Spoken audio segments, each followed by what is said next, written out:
going on, family? Just following up on the article that I wrote um, earlier today that we released on views from the 22. Check it out. It's basically just some film study points from week two, um, mostly concentrated on the quarterback play this season so far. Some bad, some good. Um, and the first quarterback that I spoke about was Marcus Mariota. Um, we seen already on Thursday some of the inconsistencies from him, some of the limitations that he has, and things like that. This is a player that's been in the league for about 5 years now. There was a lot of hype surrounding his game. It was really tough to say how good he can be because of that Chip Kelly system. That Chip Kelly system was very important and it was important to where Marcus made a lot of money because of it.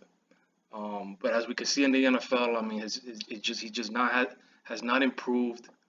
Um, there's of course with the defenses being faster, um, there's just it's just harder for him to do the things that he was able to do in Oregon. Um, so here in this play, again, I spoke about the switch or the smash wolf switch concept. And the switch combination routes are basically, you'll have two receivers on one side of the field, and they'll switch their positions, right? So in this situation, you have Jonu Smith, number 81, on top of your screen, and you have Corey Davis in the slot. And what they're going to do is basically switch. And it's called the smash wolf concept. So Jonu is going to run basically, he's going to get an inside release, and he's going to run basically a post towards the sideline, and Corey is going to run an out route to the sideline. This gives the quarterback two options at about two different depths, depending on the leverage of the DBs on where he wants to pass. In this case, you'll see Corey Davis. He'll give about 2 yards depth past the sticks to give Mariota some space to get a first down. And Mariota basically just releases this ball way too late. He gets a play action, rollout to his right. Corey sits down at about 2 yards past the sticks, and Mariota lets the ball go late that he has to kind of come back for it. And they mark him as a 2nd and 7 instead of a first down. It was an early down pass, but if this is a play that you need for 3rd down, he just has to. I mean, this is basic fundamentals. As soon as the receiver sits down, you're letting that ball go. No, he's letting that ball go already when Corey Davis turns his head towards him.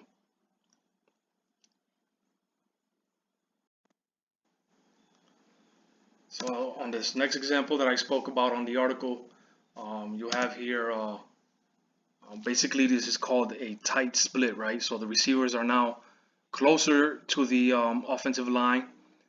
Corey Davis is basically on the top of your screen. He's the outside receiver here, lined up where mostly the slot would be. But what happens here now, it gives him way more options, right? So you see where he's lined up will give him the option to break in, to go up the field, break out, and that puts more pressure on the DBs, the defense, to cover wherever he might go on a specific play. Here you got Mariota in a shotgun, and basically Corey is going to run an out route, but he's going to try to attack the corner. Let's go back real quick. He's going to try to attack the corner to the outside shoulder. All right, so you're going to see him kind of run towards the 50.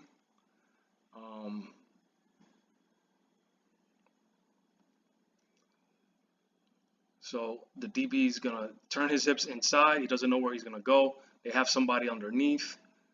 And Mariota just throws it out wide. Uh, Corey was able to get some sort of separation, but like I said in the article, um,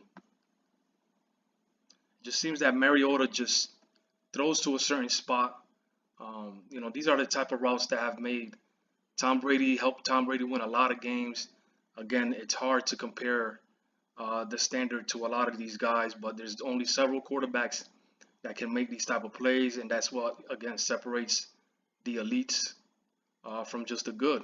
And he didn't have much space to throw this ball, but he just try to find a spot, misses Corey Davis wide.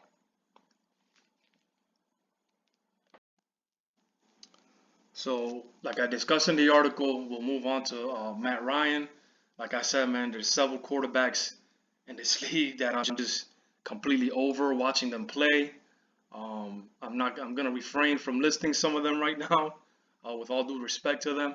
But Matt Ryan is one of those guys.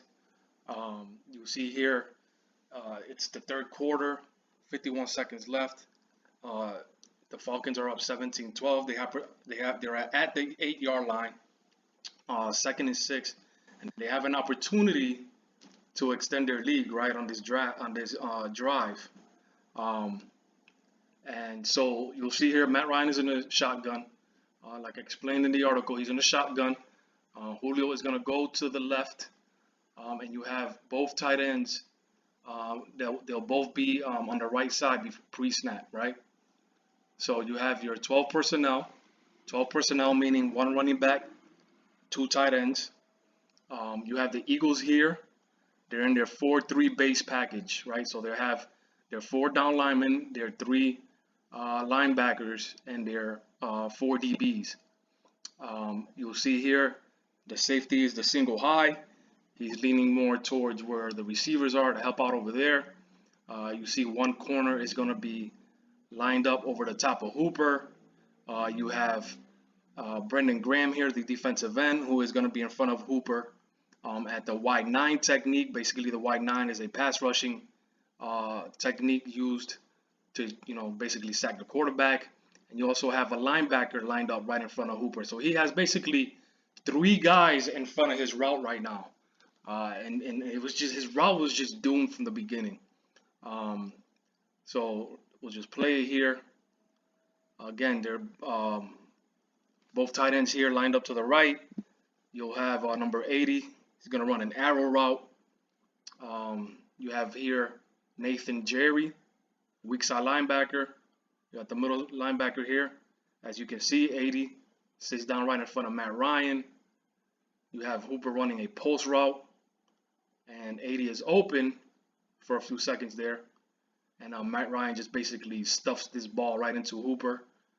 And you got an interception here in the red zone. Like I said in the article, it just seems like a lot of his turnovers and stuff like that are in the red zone.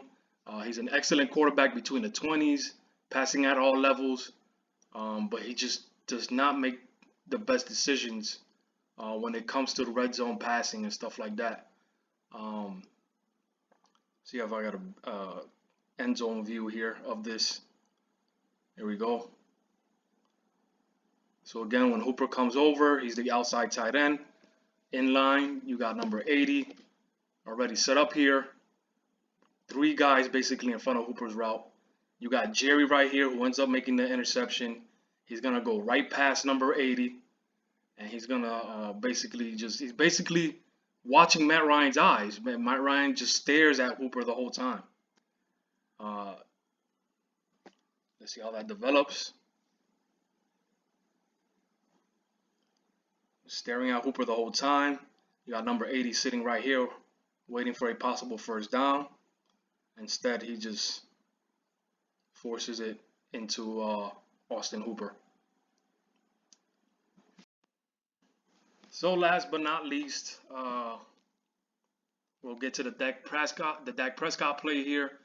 Like I said in the article, at least there's some positivity from some of the quarterback play, especially the young quarterbacks in the league. You got Lamar Jackson playing well for the Ravens. He's passing with some more confidence this season. in just 2 weeks. His base looks impressive. He is still throwing with a lot of arm motion, right? But there's more accuracy in some of his throws.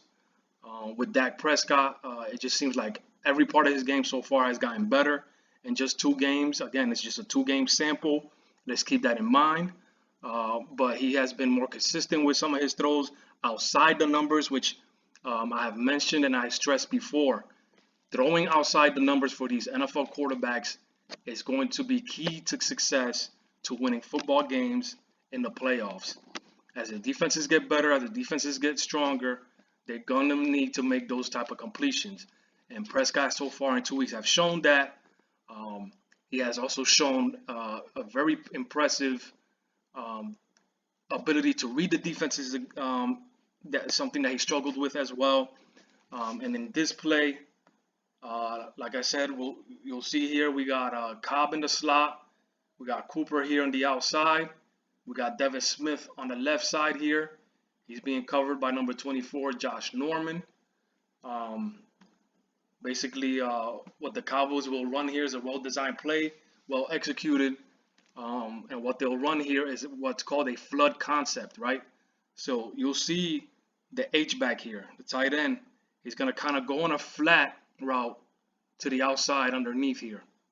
You got Cobb and you got Cooper, who are also going to run deep overs. They're all going to flood to the left side of the field, putting pressure on the defense to cover their routes. So what happens in the flood concept is that it gives a quarterback 3 levels to pass to, right? So he'll have 3 guys that he's able to pass to if the safeties stay over the top of the guy going deep. But in this case, like I mentioned, let's pause it here. You got the DB that was covering Cobb stay in the flat, and you got the DB that was covering Cooper go deep. So now you have what's called a cover 3. You got the right side corner here covering this quarter of the field. You got the safety covering the middle quarter of the field. You got Norman covering the left side third of the field. You got one of the safeties came down in the robber technique. He went and followed Cooper, and or Cobb here, I think it is. No, I think it's Cooper here. Let's run it back. I think Cobb is the one that gets the middle deep over. So watch him here. Right, so he gets the highest depth there. Both safeties bite. Let's watch it again. Slow it down a little bit.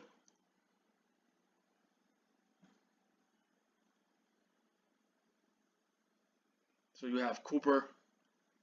He'll get the middle part of the flood. You got Cobb getting the highest part. The safety bites on that, free safety.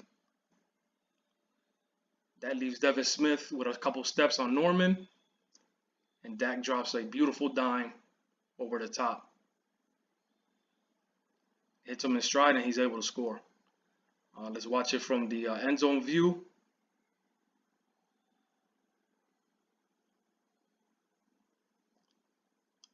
Again, you'll see the play action. What that does is bring the linebackers in. That leaves these deep over routes open if Prescott had any choice or he wanted to go there. As you can see, they both run it nice in unison together. But Prescott sees that the free safety bites and just throws a perfect dime with a nice hitch, nice rotation of his upper body. Perfectly drops it in the basket. I mean, it couldn't get any better than that. So again, it's going to be about the consistency from his play. It's going to be about the consistency of, the Cowboys offensive coaches. I mean, at the end of the day, that's what it's going to be about. Are they going to be able to consistently draw up some good plays and make these kind of, and the Cowboys, the players able to execute these kind of plays for them to, basically be successful. Now that it switched to this play, we could kind of show this is one of the incompletions that I've seen Prescott have outside the numbers. Again, this ball floats on him a little bit. Like I said, in the Giants game, he was excellent outside the numbers, but it was mostly on crossing routes and stuff like that. On this play right here, you're going to see him go deep. They kept attacking Norman one-on-one deep, and they were winning these routes on him. This time, this is Michael Gallup, and it just floats on Prescott, and it gets an incompletion. Could have been another score. So again, just building on this confidence, building on this consistency is going to be key to the Cowboys' success. Again, thanks for listening. Thanks for watching. Views from the 22. Vic Jr. out.